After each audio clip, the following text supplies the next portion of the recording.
Link 11. Next day was a Friday, and I spent it looking for Ginger. I tapped a bit as well. Had to, or I'd have starved. But all the time I was looking for him and he didn't show. It's happened, I told myself. He's gone back to his real mates, like he always knew he might. I kept hoping, though, deep down. And when you're missing someone, you keep seeing them. There was this woman, Mrs. Chambers, lived next door when I was a kid. When she was about 50, her husband died, and for ages afterwards she kept seeing him on the street or in the supermarket.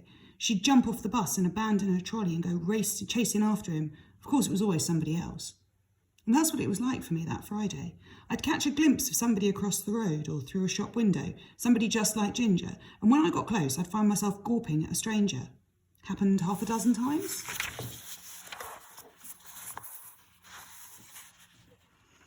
Around dusk, it started to rain, so I went and sat in a doorway on Pratt Street, watching people go in and out of a posh chippy opposite.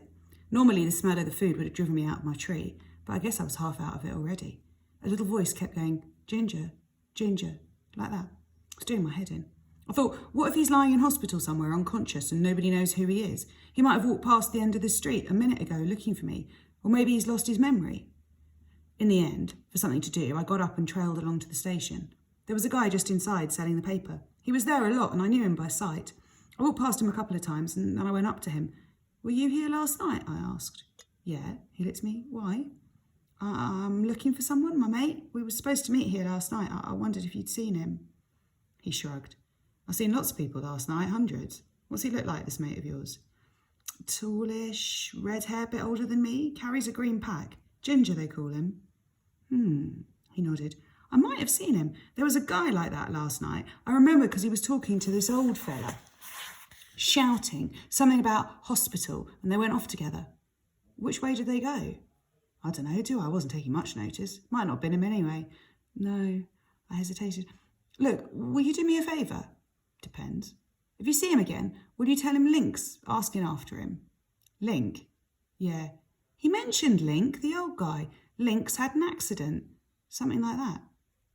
But I'm Link. I haven't had an accident. Are you sure that's what he said? I think so, yeah. The other guy acted sort of frantic, pulling him along, shouting. You didn't notice which way they went? No, mate, sorry. I hardly slept at all. The thoughts whirled round and round inside my skull, and I was hungry as hell. There were loads of parked cars on Pratt Street, and people kept coming past, chatting and laughing, banging doors, revving up. I was glad when it started to come light. I had a coffee in an all-night joint and waited until it was time to go along to the market. I kidded myself I was going for a wash and so on, but really I was hoping he'd be there. He wasn't. But looking down from the walkway outside the toilets, I spotted the girl Ginger had talked to in the cafe. She seemed to be by herself this time. I pelted along the walkway and down the steps and found her looking at hats. I touched her sleeve. Hi. She returned my hi, but I could tell she didn't remember me. Link? I reminded. I was with Ginger. Oh, yeah. Where is he?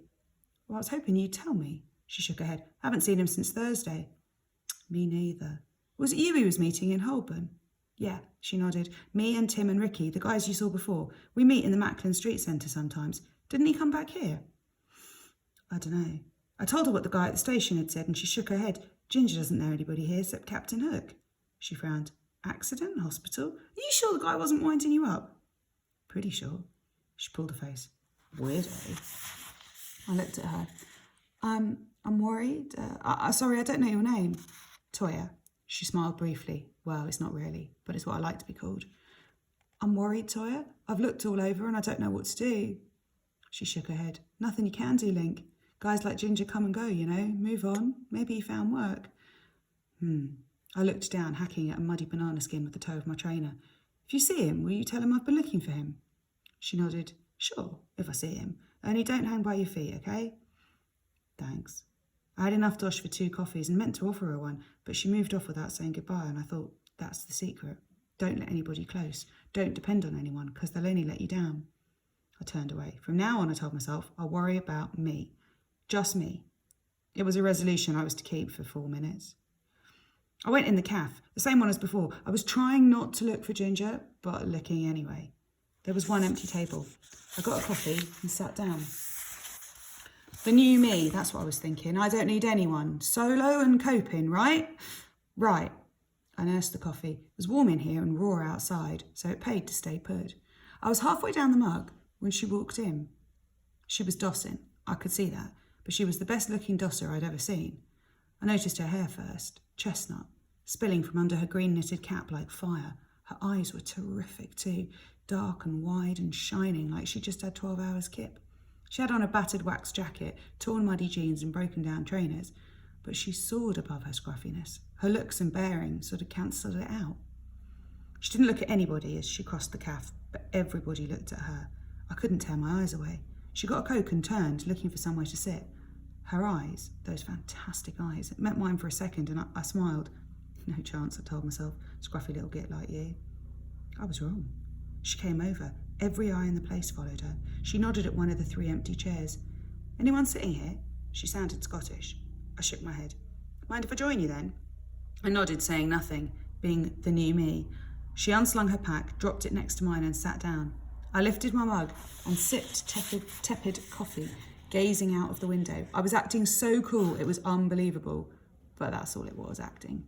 In the real world, the blood was pounding in my ears, and it was as much as I could do from goggling at that fantastic face. She inserted a straw in her Coke and sucked. And when I risked a glance, she dropped her eyes. I sipped more coffee, sensing her eyes on my face. I mean, I could actually feel them like lasers. After a bit, she said, "You been in London long?" Without looking at her, I nodded. "How long?" Year and a half, I lied. Well, in 5 minutes, she'd get up and walk away, we'd never meet again. That right? She sounded suitably impressed. You'll know your way around then?